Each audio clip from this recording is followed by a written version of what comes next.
Lieutenant Commander Adam Carter walked slowly through the empty halls of the U.S. Defiant. His footsteps echoed against the metal floors. The ship was scheduled for destruction tomorrow.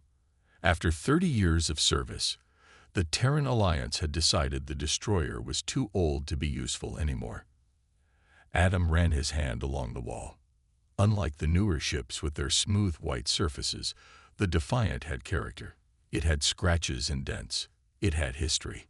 Still saying goodbye to this piece of junk, a voice called from behind. Adam turned to see Captain Heather Ross smirking at him. She was wearing the sleek new uniform of the Alliance's Fifth Fleet. "It's not junk," Adam said.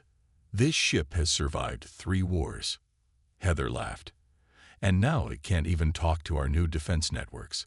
Its AI is practically Stone Age technology." "Sometimes older is better," Adam said. "This ship doesn't need constant software updates. It just works." "Whatever you say," Heather replied. "I'm heading to my new assignment on the Excalibur. Real-time quantum computing, self-healing hull technology, and virtual reality battle stations. That's the future, Adam, not this fossil." After Heather left, Adam continued his tour. He stopped in the engine room, where the old fusion reactor hummed quietly. Unlike modern ships that needed special fuel, the Defiant could run on almost anything.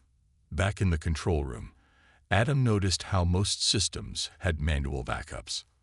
On newer ships, everything ran through the central AI. Adam's communication device buzzed.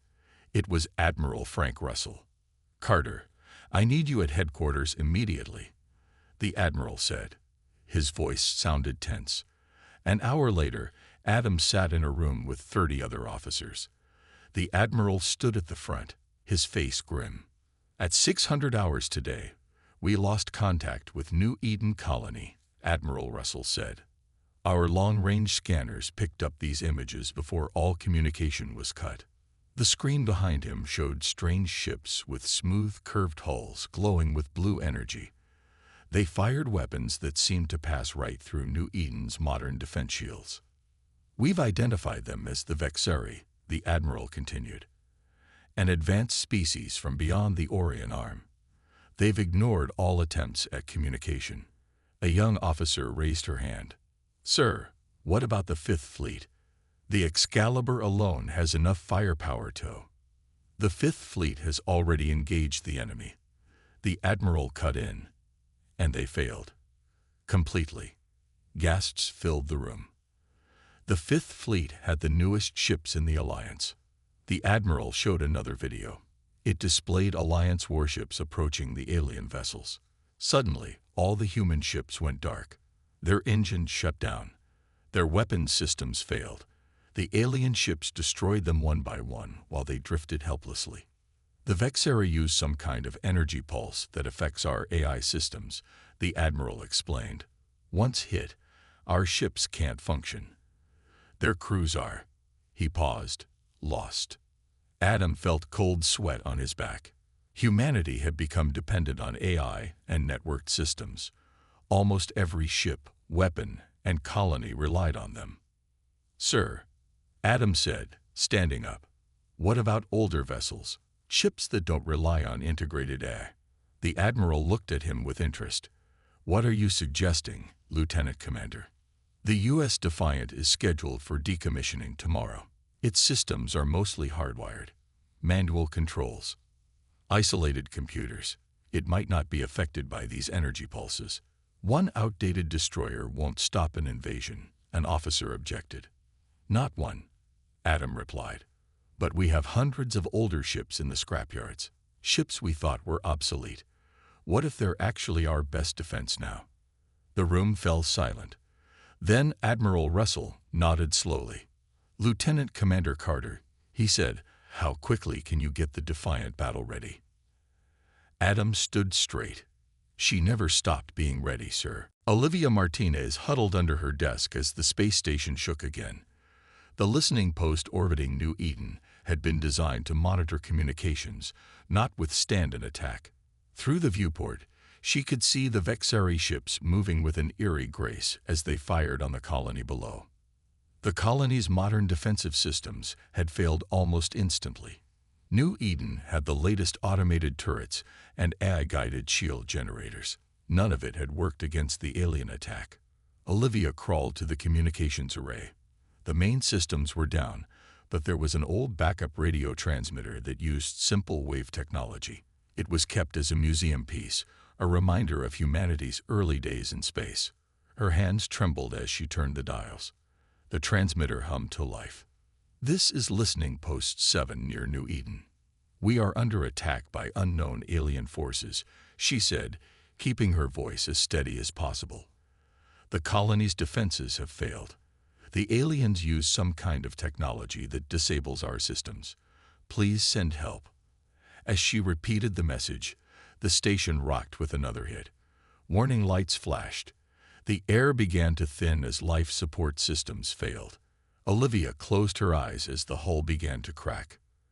At Alliance headquarters, Admiral Frank Russell replayed the distress call for the 5th time.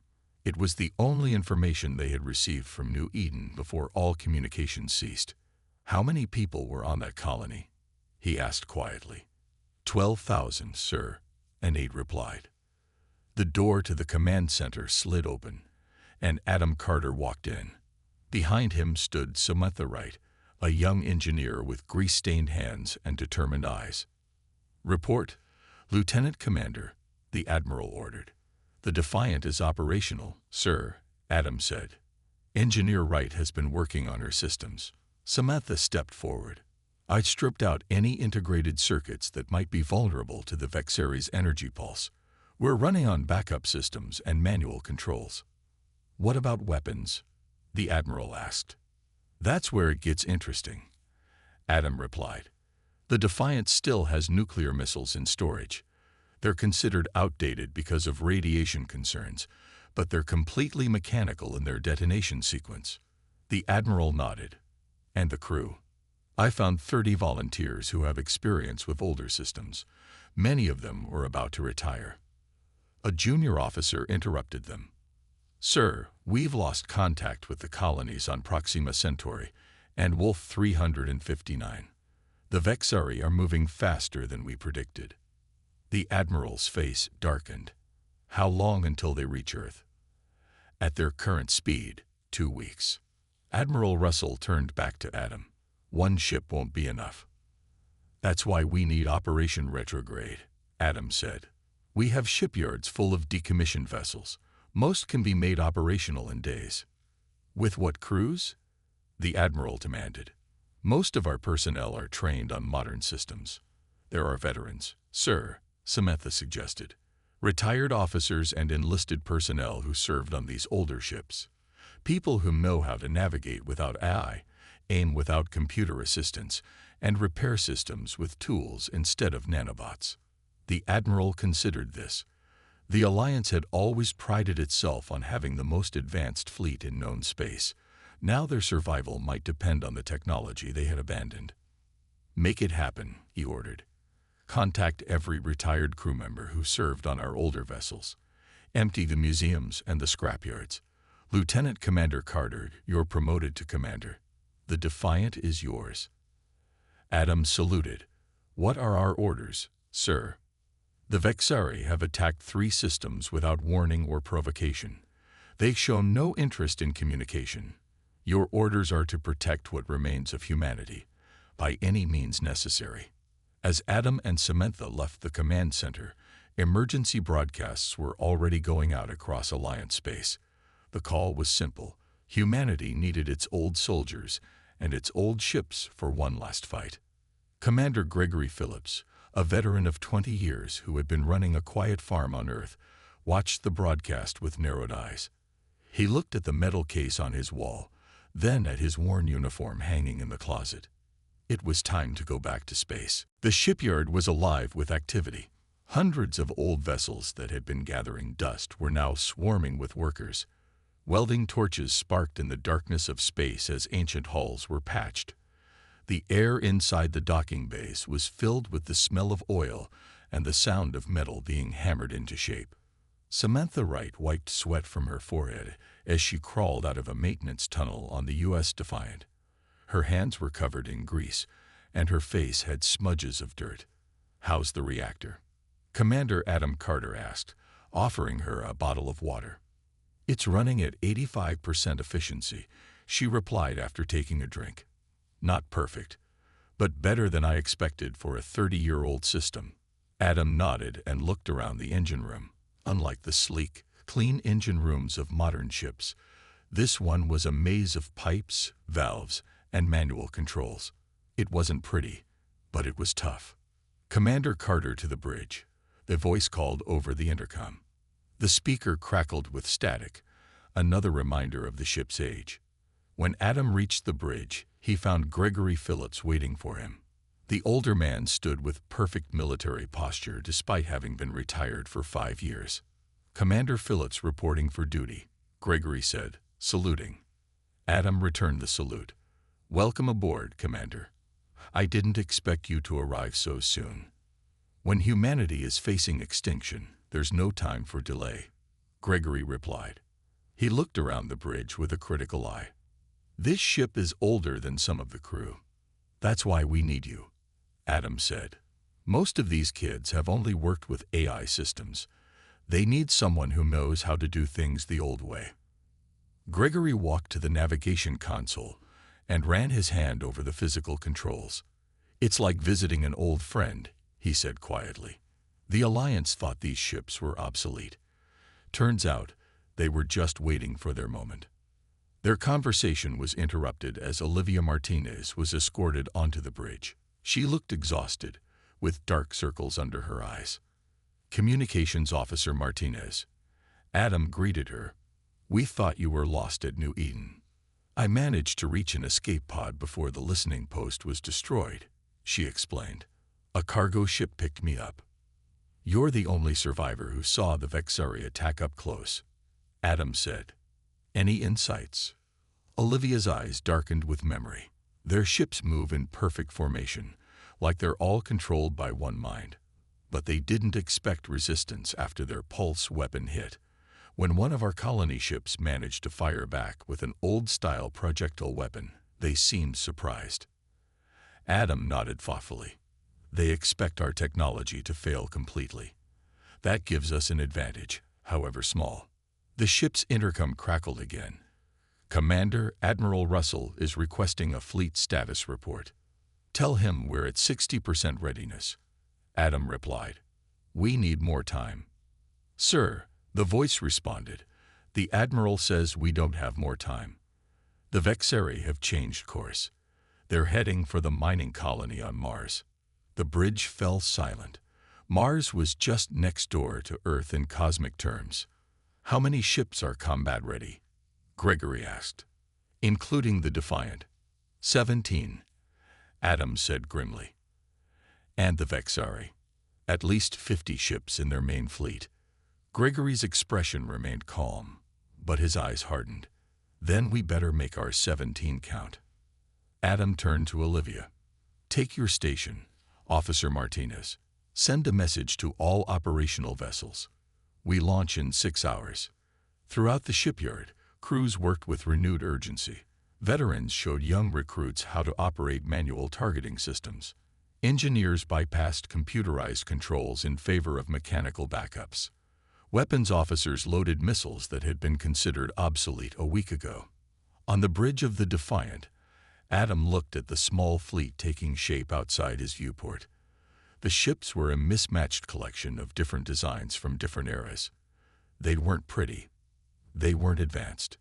But they were humanity's last hope. "Prepare for departure," he ordered. The 17 ships of Operation Retrograde moved slowly toward Mars. From his position on the bridge of the U.S. Defiant, Adam could see the red planet growing larger on the view screen. The mining colony's lights twinkled on the surface. 30,000 people lived there, unaware that they were about to become the front line in humanity's fight for survival.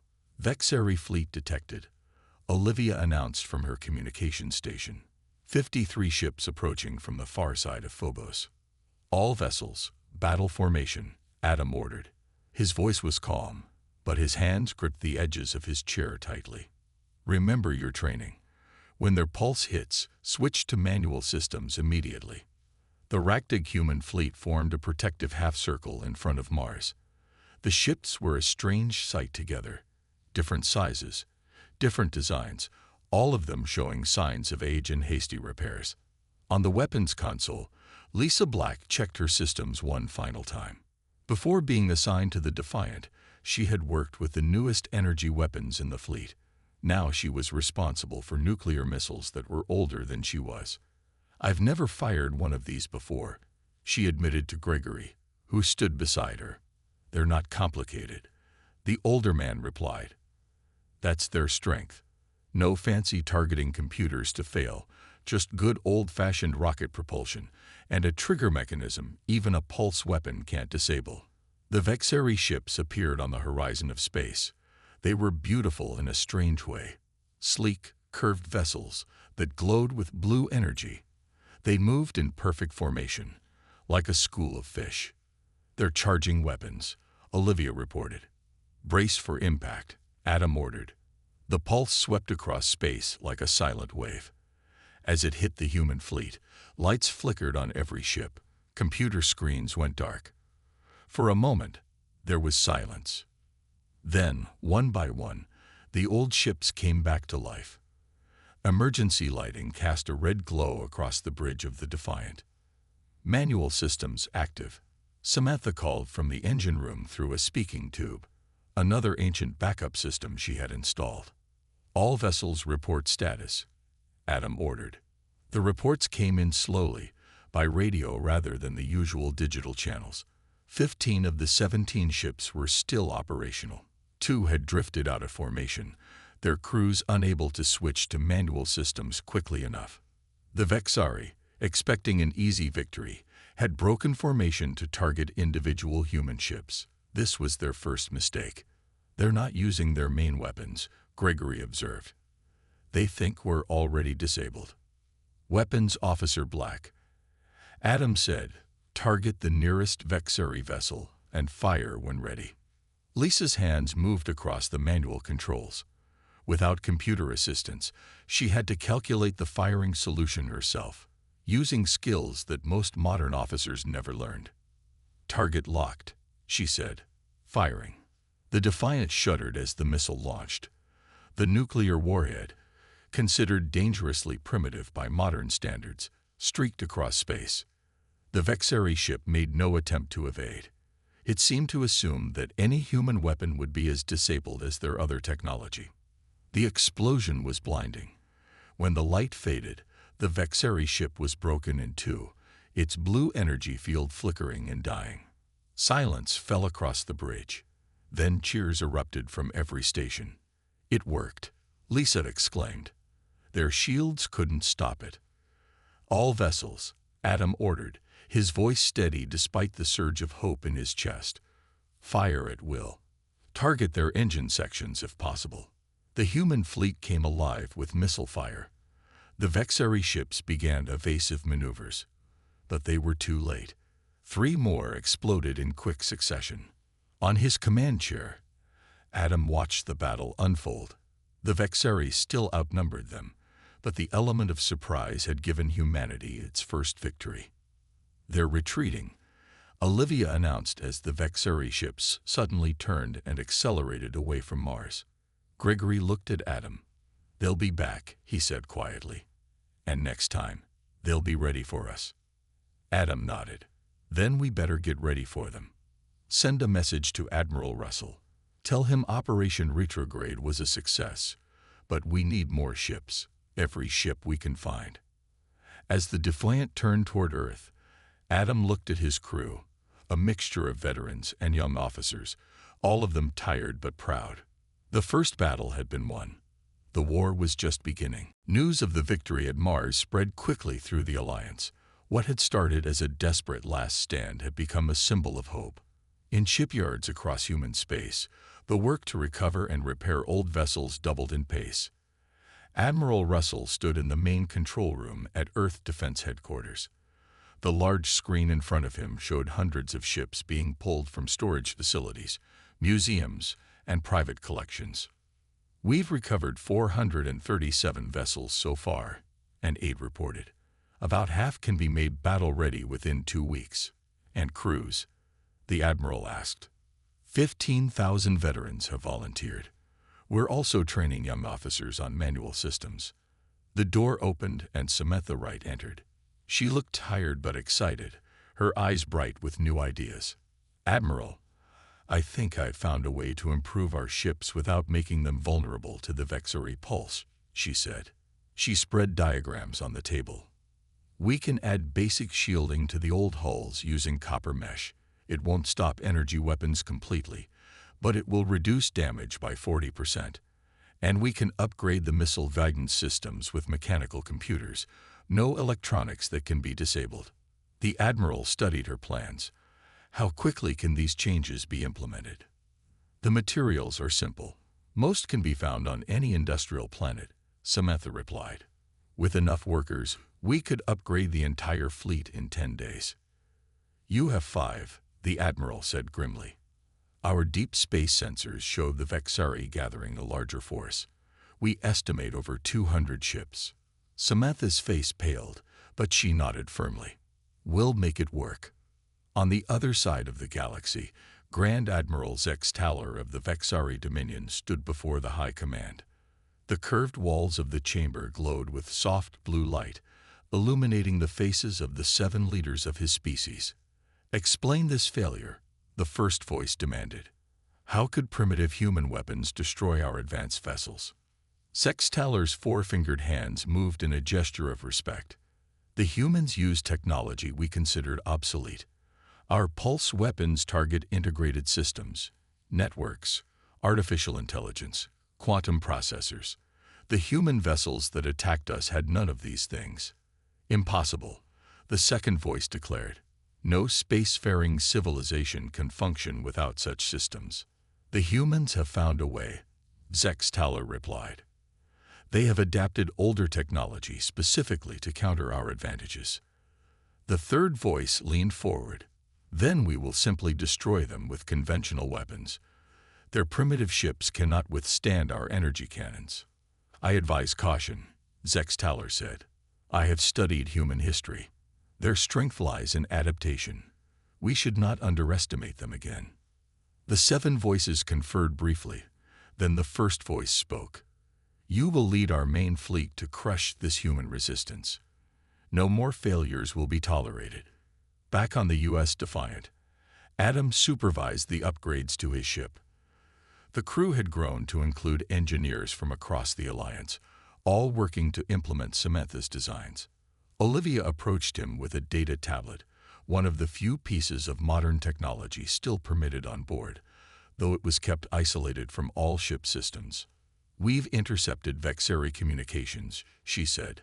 They're gathering their forces for a major attack. Their target appears to be Earth itself.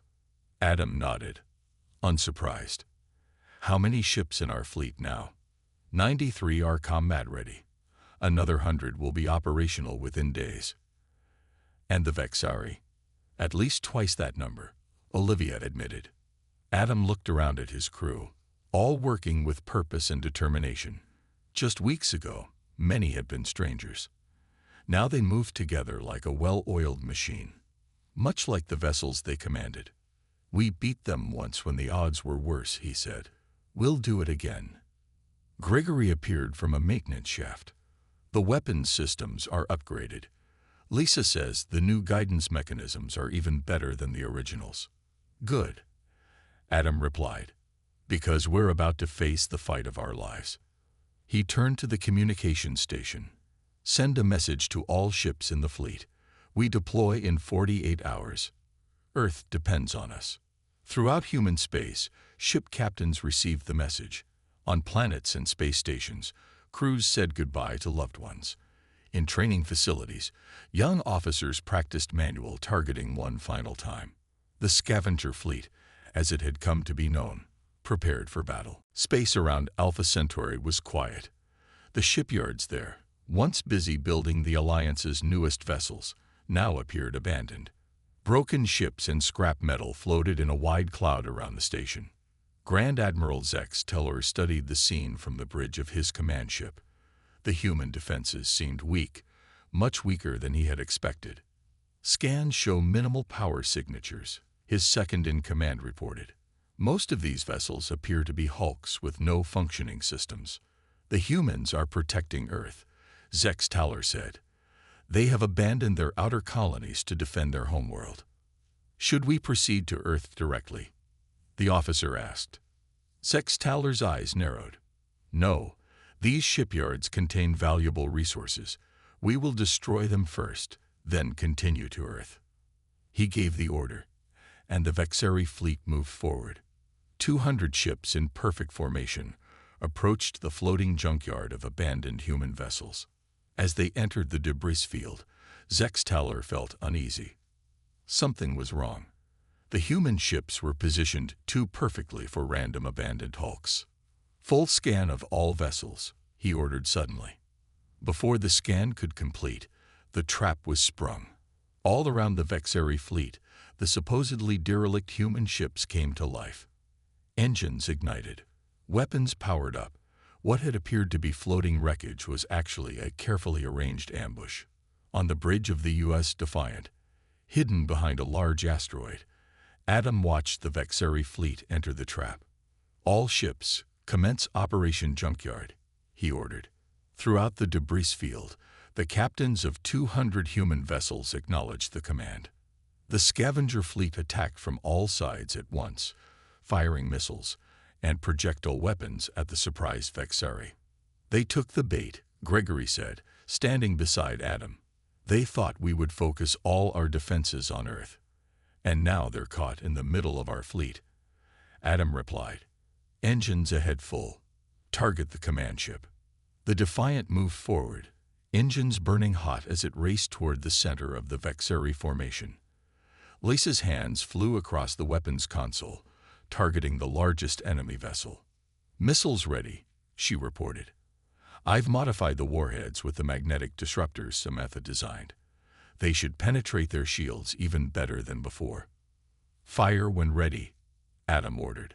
The Defiant shook as it released its full payload. 6 missiles streaked toward the Vexeri command ship. On his bridge, Zex Teller watched in alarm as his perfectly ordered fleet fell into chaos. Human ships attacked from all directions, using weapons and tactics his forces had never trained for. Evasive maneuvers, he shouted as he saw missiles approaching his own vessel. The Vexeri ship began to turn, but it was too slow. The human missiles struck one after another, their unusual warheads creating strange distortions in the energy shields before breaking through. The bridge rocked violently. Systems failed. Emergency alarms blared. Damage report, Zex Teller demanded. Engine core is critically damaged, an officer replied. Weapons are offline. Shields failing. For the first time in his long career, Zex Teller felt fear. Not for himself, but for his civilization.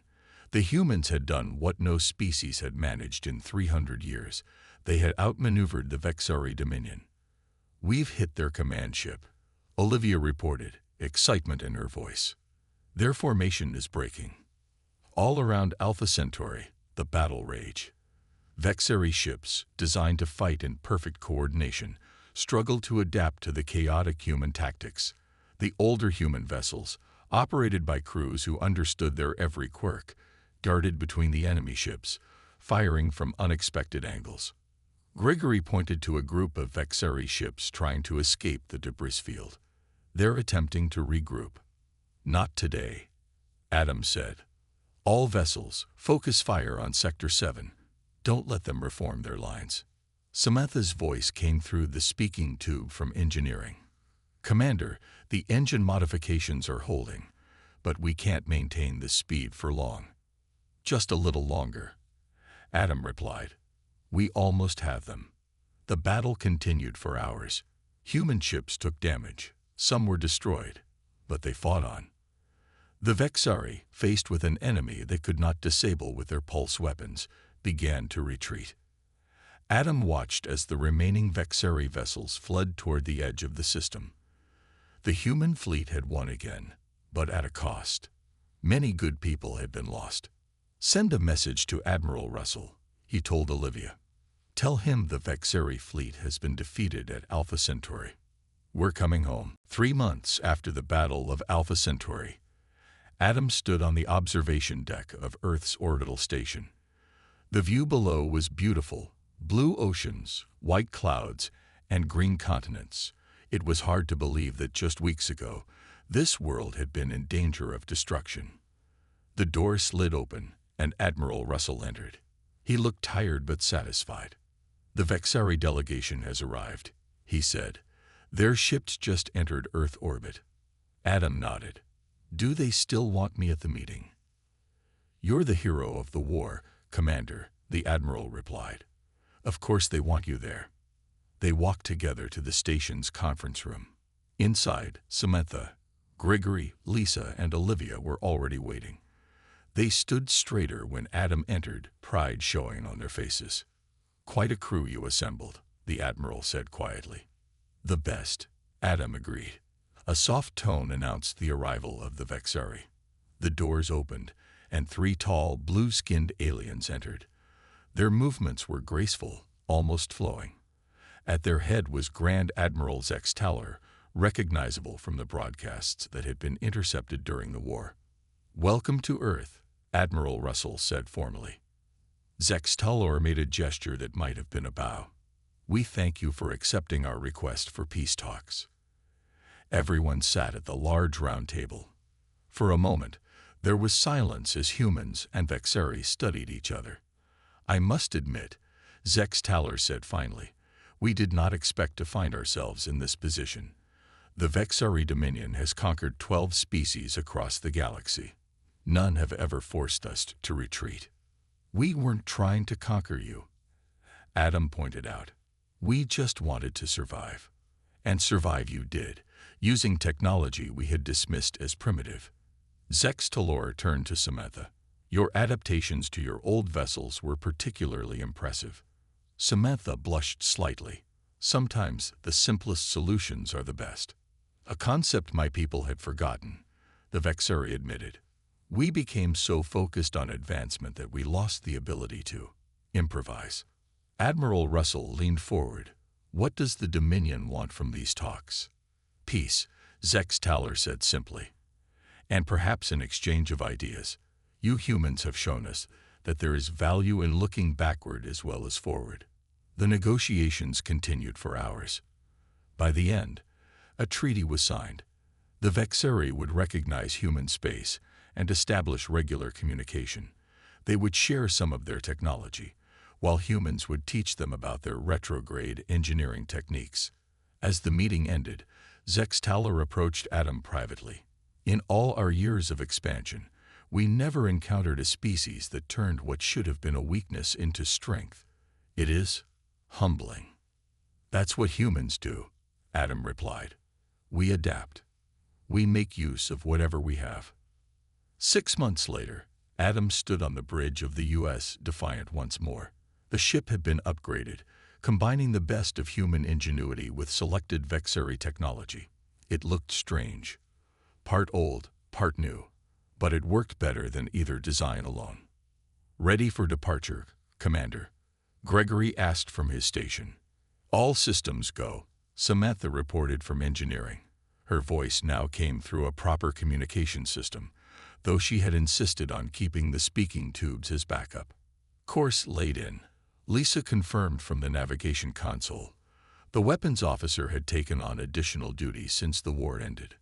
"Open a channel to Earth Command," Adam ordered. Olivia, now the Defiant's official communications officer, worked her controls. "Channel open. Earth Command, this is U.S. Defiant requesting clearance for deep space exploration mission." Admiral Russell's voice came back clearly. "Clearance granted, Defiant. Show the galaxy what humanity can do." Adam smiled as he gave the order. "Take us out." The Defiant's engines hummed to life. A mix of old fusion technology and new Vexeri energy systems. The ship moved smoothly away from Earth, heading toward unexplored space. On the view screen, stars stretched out before them. 6 months ago, These same stars had seemed to hold only threat and danger. Now they represented opportunity and discovery. Adam looked at his crew, veterans and new recruits working side by side. They had saved humanity by looking to the past. Now they would secure its future by carrying those lessons forward. The ship that had once been scheduled for destruction, the technology that had been labeled obsolete, had become the model for a new generation of vessels. And the people who had been considered past their prime had become heroes. Sometimes, Adam thought, the most valuable things are those we almost throw away.